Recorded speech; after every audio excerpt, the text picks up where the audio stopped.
تو ان سے پوچھا گیا کہ صاحب یہ خفیہ ادارے کیا ایجنسیوں کو ریگولرائز کرنے کی بات کیا ہے؟ تو بات یہ ہے صاحب جی، جو ایک تو دنیا بھر میں میرا خیال ہے کہ ادارے کام کرتے ہیں، کیونکہ میں نے کل بھی کہا تھا کہ FBI کے ہیڈ کوارٹر پہ جب ہمیں اسٹیٹ ڈپارٹمنٹ کی ایک بریفنگ تھی، وہاں جانا نصیب ہوا کہہ لوں میں، تو انہوں نے بتایا تھا کہ دنیا میں کہاں کہاں ان کے دفاتر قائم ہیں، پاکستان ان میں شامل تھا، اور کہا جاتا ہے کہ ایشیا میں ان کی سب سے زیادہ موجود 17 لوگ تھے جو آفیشلی یہاں موجود تھے پاکستان میں، اور وہ گویا حکومت پاکستان کی اجازت سے قائم کرتے تھے۔ لیکن ایک CIA نے طے کیا تھا کہ ISI کے پیرلل ایک پورے ایک یہاں نیٹ ورک قائم کر دی جائے، اور کر رہے تھے۔ ان کے جو بندے جگہ جگہ کالی گاڑیوں میں پھرتے تھے وہ سفارتکار تھوڑے ہوتے تھے، وہ پورا نیٹ ورک قائم کر رہے تھے۔ وہ پٹھانوں کی ایک لباس پہن کر، گورے چٹے تو ہوتے ہیں، لگتے ہیں تو شاید وہی ہے، پتہ نہیں زبان سیکھی ہوتی تھی کہ نہیں سیکھی ہوتی، یہاں ایک آدھ ساتھ ہوتا تھا جو زبان بول لیتا تھا، وہ ان علاقوں میں گھومتے پھرتے بھی تھے، انہوں نے بڑے یہاں انٹیلیجنس کے کام بھی کیے وہ ہوں گے۔ تو اب انہوں نے کہا کہ جب اس کو ریگولرائز کیا جائے، ان کی موجودگی کا پتہ تو چلتا ہے نا جی، کل ایک خبر تھی کہ فلاں جگہ کرائے پہ CDA نے دی گئی بلڈنگ، یا کچھ اس طرح کی بہت سی باتیں آتی ہیں۔ ہم شامل ہیں خفیہ ان سارے کھیلوں میں، لیکن شاید اب ہم یہ نہیں چاہتے کہ ان کی کوئی ایجنسی، کوئی ادارہ اتنی پوری اسٹرینتھ کے ساتھ یہاں کام کریں۔ وہ کہتے ہیں ریگولرائز کریں، کوئی ریمٹ ڈیوس کی گنجائش نہیں ہے کہ آپ کنٹریکٹر کے نام پہ بھیج دیں اور پھر بعد میں کہہ دیجیے ہمارا سفارتکار تھا، ڈپلومیٹ تھا، وغیرہ وغیرہ۔ تو انصار یہ کہہ رہے ہیں، لیکن دیکھیے گا منڈے کو دوبارہ پیش ہونا ہے، اور یونانیمس قرارداد آنے کے لیے کیا چینجز ہوتی ہیں، کیا تبدیلی ہوتی ہے، یہ ڈرامہ بھی ہم دیکھ لیں گے، اور اگر کچھ اس میں تبدیلیاں ہوئیں تب سمجھ آئے گی کہ بات کیا ہے، ورنہ ابھی تو شور شرابہ جو چل رہا ہے جی۔ بحث بڑی آج خبر یہی ہے جی، امریکہ کہتا ہے سنجیدگی سے لے رہے ہیں، ان کے جرنیل آنے والے ہیں، تو یہ پابندیاں ختم ہو رہی ہیں، نیٹو کی سپلائی بحال ہو رہی ہے، ہمارے امریکہ سے تعلق۔ باقی انہوں نے اور بھی کہا جی پاک ایران گیس پائپ لائن بنائی جائے، بھارت کے ساتھ تعلقات جو ہیں وہ اس کے مذاکرات بامانی کیے جائیں، لیکن کشمیر کے مسئلے کا خیال رکھا جائے، وہ جو طریقہ ہوتا ہے ہمارا، چین کے ساتھ تعلقات بڑھائے جائیں، روس کے ساتھ بڑھائے جائیں، وغیرہ وغیرہ، ہمسایوں کے ساتھ بہتر تعلقات رکھے جائیں۔ یعنی کوئی پارلیمنٹ نے ایسی بات نہیں کی جو غیر معمولی ہو، لیکن ساری باتیں جو ایکسپیکٹڈ ہوتی ہیں وہ سب اس میں آ گئی ہیں۔ اب دیکھنا یہ ہے کہ یہ اس پہ کیسے عمل ہوتا ہے، اس پہ کیسے پھر آگے چل کے بات بنتی ہے۔ ہنارا بانی خان نے بھی کہا ہے کہ امریکہ اور بھارت کو ہمیں خام خواہ آنکھیں نہیں دکھانی چاہیے۔ یہ امریکہ اور بھارت کو بریکٹ کرنے کا جو کام شروع ہوا ہے پاکستان کی خارجہ پالیسی میں، یہ سگنیفیکنٹ ہے اور شو کرتا ہے کہ ہماری خارجہ پالیسی اب کیا ہے اور ہم سے کیا توقع کی جا رہی ہے۔ اور یہ بھی کہا گیا کہ نیوکلیئر جیسا جوہری توانائی کا جو معاہدہ انڈیا کے ساتھ ہوا ہے وہ ہم بھی ڈیمانڈ کریں۔ سنا ہے کہ شاید یہ بھی دینے کو تیار ہیں۔ ان کا تجزیہ یہ ہے، وہاں کے تجزیہ نگاروں کا، کل مشیفٹ کا ایک بیان آیا، وہ دونوں میاں بیوی ہیں جو جہاں بھی رہ چکے ہیں، ان کا تجزیہ آیا، اسٹریٹجک انسٹیٹیوٹ ہے اس کے وہ رکن ہیں، ان کا تجزیہ آیا تھا کہ پاکستان جو ہے وہ شاید ڈرون حملوں کے بارے میں امریکہ ریلیکٹنٹ ہوگا۔ ریلیکٹنٹ کیا ہوگا، طے ہو جائے گا جی ڈرون حملے بغیر پوچھے نہیں کیے جائیں گے، کچھ کس طرح کی بات کر لی جائے گی جی، انڈرسٹینڈنگ کر دی جائے گی کہ دونوں کی مرضی کے ساتھ یہ کام ہوگا وہ ہوگا۔ تو یہ ساری صورتحال جو ہے جس کو ہم اچھی طرح سمجھ لینا چاہیے کہ کیا ہے۔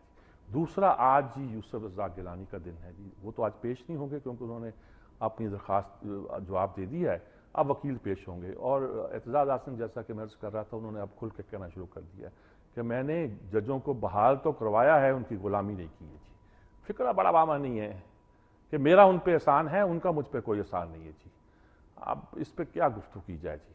بہرحال انہوں نے اپنے لیے ایک رستہ چنا ہے، ایک تو ہوتا ہے صرف وکیل ہونا، لیکن آہستہ آہستہ وہ وکیل کے ساتھ اب پارٹیزن بھی ہوتے جا رہے ہیں، کچھ بابر اعوان بھی ہوتے جا رہے ہیں جی، ان کی کمی پوری کرنے کی کوشش کر رہے ہیں جی۔ بابر اعوان کے خلاف کوئی یہ میں بات نہیں کر رہا، وہ ایک بولڈ دبنگ قسم کے آدمی تھے اور ان کا ایک سٹائل تھا، اور شاید ان کو وہی اسائن کیا گیا تھا۔ ان کے خلاف جو توہین عدالت کی فرد جرم کل عائد ہونی تھی وہ فی الحال پوسٹ پون کر دی گئی ہے۔ سارے سگنیفیکنٹ واقعے ہیں جی۔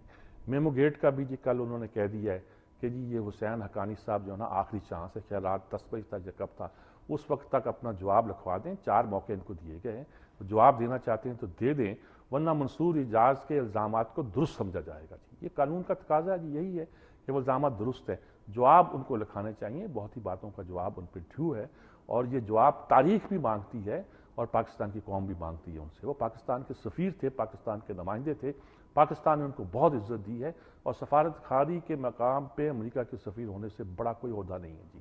وہ نواز شریف نے سری لنکا کا بنایا تھا جی، اور بے نظیر نے بھی انہیں ہاؤس بلڈنگ فنانس کارپوریشن میں لگا دیا تھا جی۔ کیونکہ جو انفارمیشن کے محکمے تھے وہ تو ان کو دونوں نے واپس لے لیے تھے کہ بھائی حضور یہ کام آپ نہ کریں، یہ ہمیں کسی اور سے کروا لیتے ہیں، اور وہاں لگوا دیا تھا۔ اب وہ امریکہ میں سفیر لگانا بہت بڑی ذمہ داری تھی، بہت بڑی بات تھی، بہت بڑا اعزاز تھا۔